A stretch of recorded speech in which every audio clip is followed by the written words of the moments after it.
Herkese merhaba, kanalıma hoş geldiniz. Bu videomda size bu boyunluğun nasıl yapıldığını göstereceğim. Bakın şöyle duran, dilerseniz böyle kullanabileceğiniz, dilerseniz de böyle katlayarak kullanabileceğiniz güzel bir model oldu.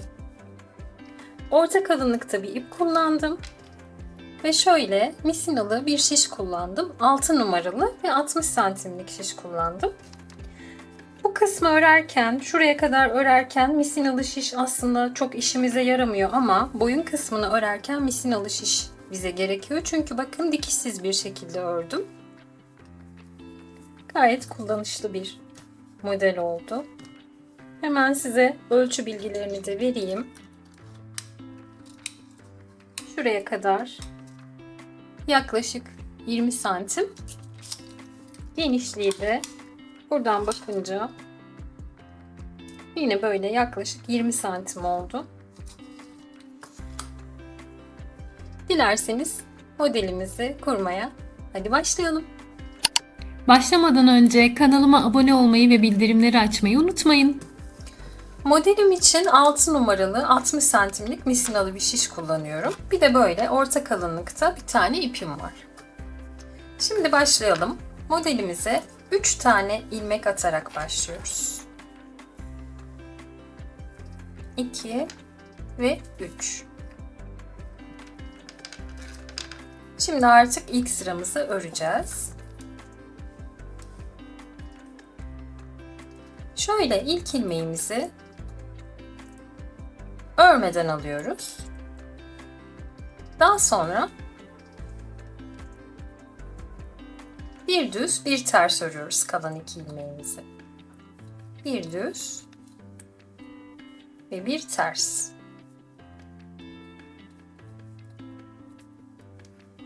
Diğer tarafa geçiyorum. Burada da ilk ilmeğimi örmeden alıyorum. Bütün sıralarda her yerde ilk ilmeğimizi örmeden alacağız. İpi sonra şöyle bir arka tarafa alıyorum. Şöyle bakın ipi tutuyorum. Şöyle tutuyorum. Böyle çeviriyorum ve şişime şöyle doluyorum. Buraya bir tane gizli artırma yapıyorum. İpimi öne alıyorum ve kalan iki ilmeğimi ters örüyorum. 1 ve 2. Örgümü çeviriyorum.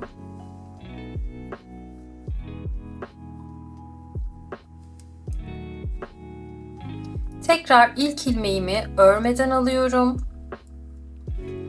Tekrar burada da bakın tekrar göstereyim. Şöyle tutuyorum ipi, şöyle bir çeviriyorum ve buradan bir tane gizli artırma yapıyorum. Daha sonra kalan ilmeklerimi bir düz, bir ters olacak şekilde örüyorum. Bu az önce artırdığım ilmek. O yüzden biraz alması zor olabilir. Bir ters ve bir düz. Çeviriyorum tekrar. Yine aynı işlemi yapıyorum. Bakın ilk ilmeğimi şöyle örmeden alıyorum. İpi şöyle şu tarafa getiriyorum. Burada bir tane gizli artırma yapıyorum. İpimi öne alıp kalan ilmeklerimi ters örüyorum. Aslında modelimiz tamamen bundan ibaret.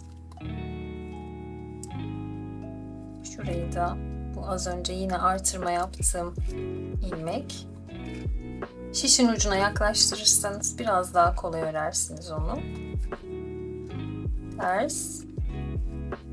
Bu da ters. Örgümü çeviriyorum. Ön taraftayım. Tekrar bakın ilk ilmeğimi örmeden aldım. Burada bir tane artırma yaptım. Şimdi bir düz, bir ters.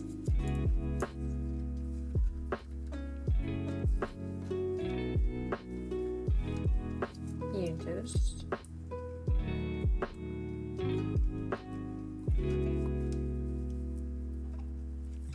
bir ters, son ilmeğim bir düz. Bakın şimdiden o üçgen görüntüsü görünmeye başladı. Bir sonraki sıradayım. İlk ilmeğimi yine örmeden alıyorum. İpimi şöyle getiriyorum. Bir tane gizli artırma yapıyorum. İpimi öne alıp bütün ilmeklerimi ters örüyorum.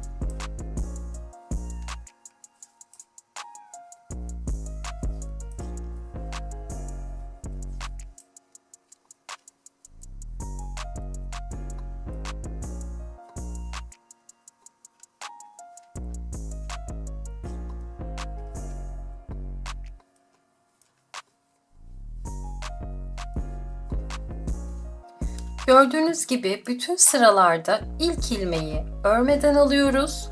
Yine bütün sıralarda örmeden aldığımız bu ilmekten sonra bir tane gizli artırma yapıyoruz. Sonra bir sırayı bir düz bir ters olacak şekilde, bir sonraki sırayı da tamamen ters olacak şekilde örüyoruz. Örgümüz bundan ibaret ve istediğimiz genişliğe gelene kadar bu şekilde devam ediyoruz. Daha sonra boyun kısmına geçeceğiz. Şimdi tekrar size bir kere daha göstereyim. Örmeden aldım. Şöyle bir tane gizli artırma yaptım. Pardon. Artırma ilmeğini kaçırdım. Şöyle bir gizli artırma yaptım. Ve bir düz, bir ters olacak şekilde örüyorum.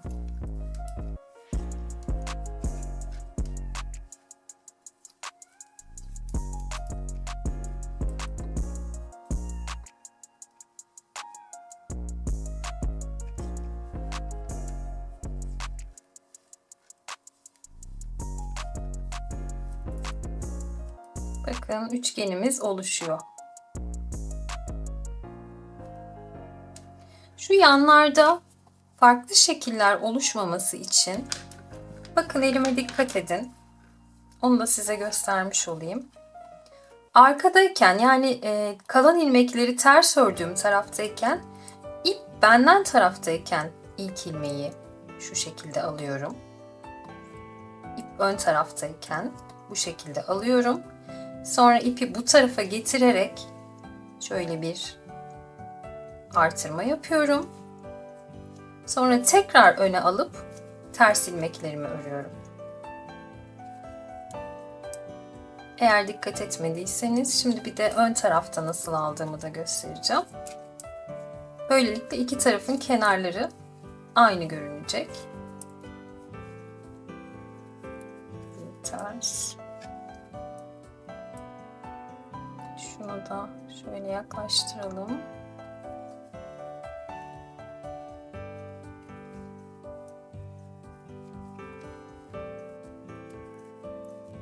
Şimdi ön tarafa geçtim. Bakın ön tarafta şöyle yapıyorum. Ön tarafta da bakın bu şekilde alttan alıyorum. Yani düz örer gibi alıyorum ilmeğimi. Sonra bir tane artırma yapıyorum. Ve daha sonra bir düz bir ters örüyorum. Bir düz. Bir ters.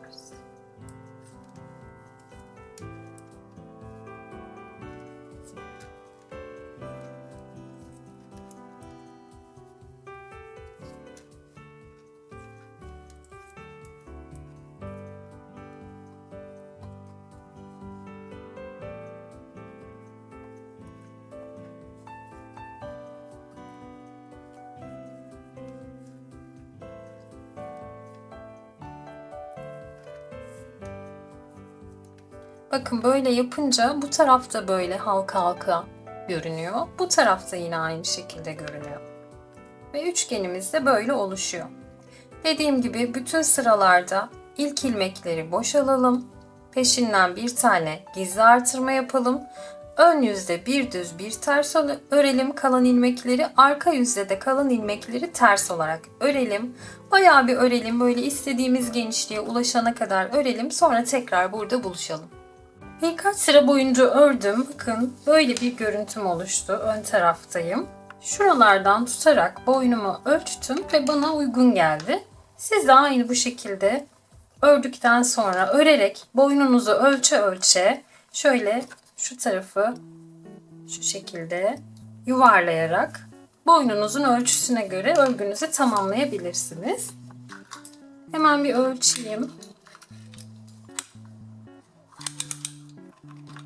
Şöyle yaklaşık 40 santime yakın, 35 santim, 40 santime yakın bir ölçüm var.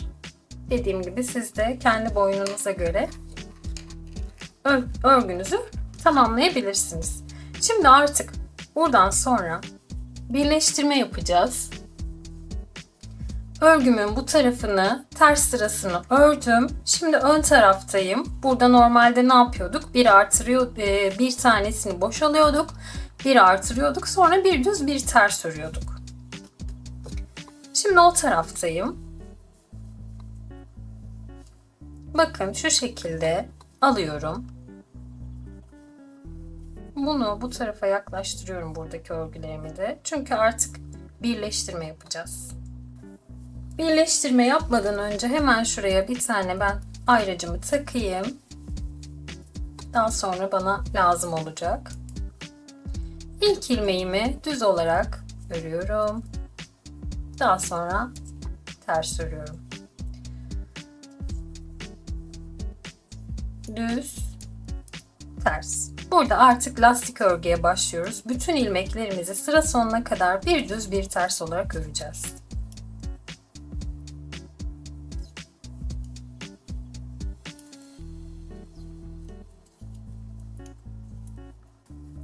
Bakın sıranın sonuna kadar geldim. Son ilmeğim tersti. Şöyle öne alıyorum. Ayracımı buraya alıyorum. Ve şimdi burada tekrar gördüğüm gibi örüyorum. Bir düz, bir ters, bir düz, bir ters. Bu sayede buradaki bağlantıyı da yapmış olduk aslında. Ama birkaç sıra daha ördükten sonra daha net bir şekilde göreceğiz. Bir ters, bir düz, bir ters olarak aynen gördüğümüz şekilde devam ediyoruz. Lastik örgüsü yapıyoruz. İstediğimiz uzunluğa gelene kadar öreceğiz. Bakın sıramın sonuna yaklaştım. Son 2 ilmeğim kaldı. Düz ve ters. Son 2 ilmeğimi ördüm. Ayracımı aldım. Bu tarafa yerleştirdim. Ve yine aynı şekilde gördüğüm gibi örmeye devam ediyorum. Burada düz ilmeğim var. Düz örüyorum. Burayı biraz sıkalım. Ters ilmeğim var. Ters örüyorum. Düz. Ters.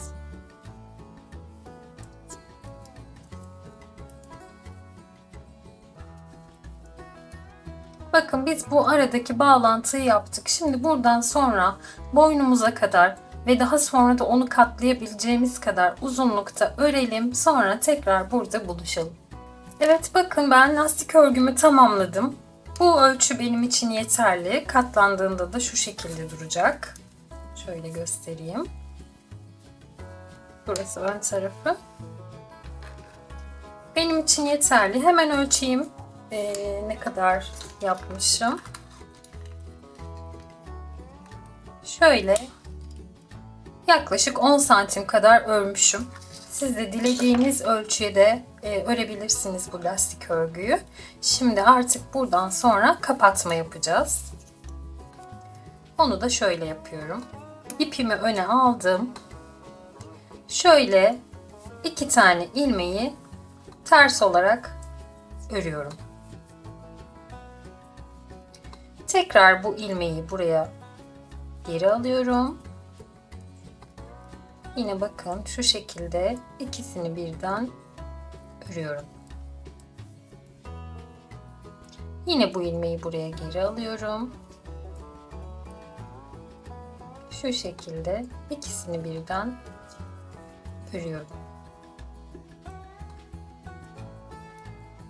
İlmeği geri aldım.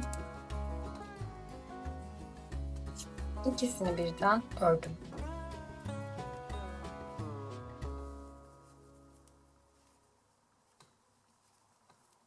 Bu şekilde sıranın sonuna kadar yapacağım. İkisini birden ters örüyorum bu arada. İlmeği geri alıyorum.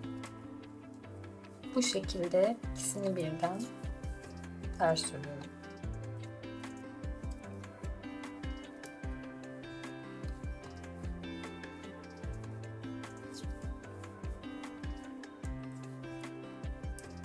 Sıranın sonuna kadar bu yöntemle örgümüzü kapatalım.